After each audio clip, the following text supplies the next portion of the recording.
business. Peggy Noonan's writing about Trump in the Wall Street Journal this morning. The piece is called Donald Trump's Appeal and Its Limits. She writes, Trump makes things uncomfortable for Republican candidates who will devise ways of dealing with it. Just by walking into the room, he lowers the tone.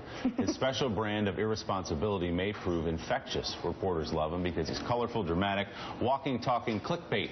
At the moment, he controls the daily agenda because reporters insist other candidates respond to whatever he says. That will lessen as the novelty diminishes. Think of how powerful he'd be if he had a longer memory or could take tough stands without maligning people. That is his weakness. Blowhards don't wear well. That's Peggy Noonan. You know what's really interesting about Trump as opposed to all of the other candidates, I think, at least most of the candidates who I've seen personally? Trump gives access to the news media the way the other candidates don't. Trump comes into a room, he's not surrounded by 15 handlers. He's not surrounded by people who say, okay, that's it, that's all the questions now, your 10 minutes is up.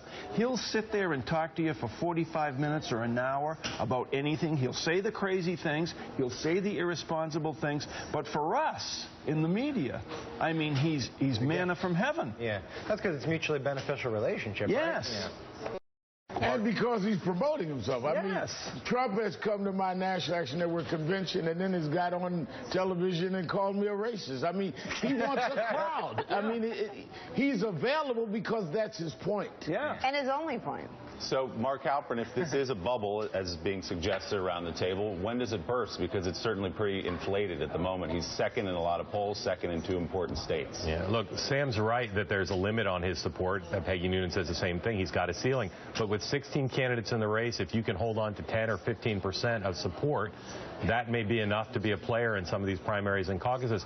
I disagree with you all a little bit about Trump's motivations. If he was here to sell his business or sell himself, he'd be going about his life in a different way. I really do believe he thinks he'd be the best president. He really does think there are problems with the country. And an outsider message, a populist message, an angry message has a lot of resonance with a certain sphere of the Republican Party that people like Jeb Bush and Marco Rubio are just not going to capture.